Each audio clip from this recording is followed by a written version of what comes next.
بسم اللہ الرحمن الرحیم۔ خلیفہ چہارم دماد رسول شوہر زہرہ بطول امیر المومنین سیدنا علی المرتضیٰ پر جب بدبخت ابن ملجم نے خنجر سے وار کیا تو حضرت حسن رو رہے تھے۔ حضرت علی نے فرمایا، میرے بیٹے کیوں رو رہے ہو؟ حضرت حسن نے عرض کیا، ابا جان میں کیوں نہ روؤں، آج آپ کی آخرت کا پہلا دن اور دنیا کا آخری دن ہے۔ حضرت علی نے فرمایا، بیٹا 4 اور 4 8 چیزوں کو اپنے پلے باندھ لو، ان 8 چیزوں پر عمل کرو گے تو تمہارا کوئی عمل تمہیں نقصان نہیں پہنچا سکے گا۔ حضرت حسن نے فرمایا، ابا جان وہ 8 چیزیں کون سی ہیں؟ حضرت علی نے فرمایا، نمبر 1، سب سے بڑی مالداری عقل مندی ہے، یعنی عقل مندی ایک ایسی چیز ہے جو مال سے بھی زیادہ کام آنے والی ہے، کیونکہ عقل نہیں تو مال بھی کسی کام کا نہیں ہے۔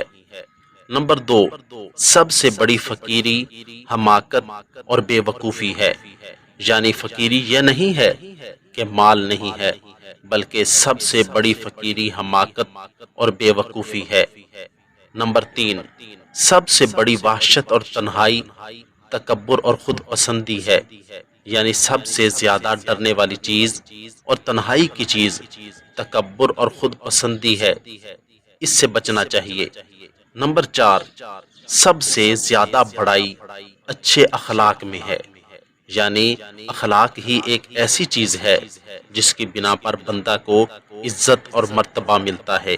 یہ 4 چیزیں بیان کرنے کے بعد حضرت علی خاموش ہو گئے تو حضرت حسن نے فرمایا کہ اے ابا جان 4 چیزیں تو ہو گئی ہیں، باقی 4 چیزیں بھی بتا دیں۔ حضرت علی نے فرمایا، نمبر 1، بے وقوف کی دوستی سے بچنا، کیونکہ وہ فائدہ پہنچاتے پہنچاتے تمہارا نقصان کر دے گا۔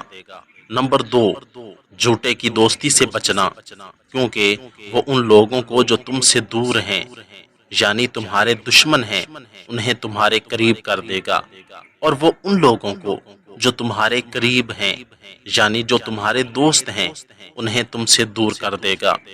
نمبر 3، کنجوس کی دوستی سے بچنا، کیونکہ جب تمہیں اس کی بہت سخت ضرورت ہوگی تو وہ ایسی مشکل گھڑی میں تم سے دور ہو جائے گا، یعنی تمہیں اس سے فائدہ نہیں ملے گا۔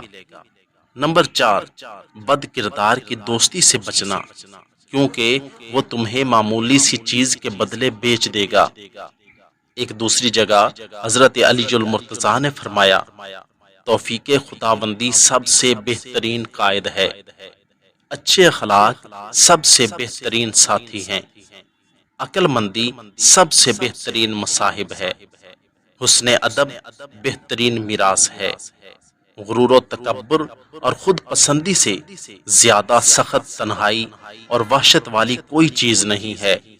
حضرت علی نے آسان اور بہترین زندگی گزارنے کے طریقے ہمیں بتا دیے کہ اگر دنیا و آخرت میں فلاح چاہتے ہو تو ان پر عمل کر کے زندگی گزارو، لیکن اگر ہم توجہ کریں تو ہماری زندگی گزارنے کا طرز عمل اس سے بالکل ہٹ کر ہے، جو کہ ہماری ناکامیوں کا سبب بن رہا ہے۔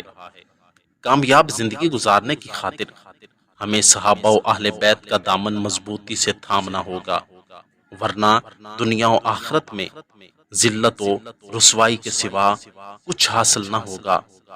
اللہ تعالی ہمیں اس پر عمل کر کے اس کے عین مطابق زندگی گزارنے کی توفیق عطا فرمائے، آمین ثم آمین۔ اگر آپ کو میری یہ ویڈیو اچھی لگی ہو تو ویڈیو کو لائک، چینل کو سبسکرائب اور ساتھ دیے گئے بیل آئیکن کا بٹن کو ضرور دبا دیں تاکہ ہماری آنے والی ہر ویڈیو آسانی کے ساتھ سب سے پہلے آپ تک پہنچ سکے۔ شکریہ، والسلام۔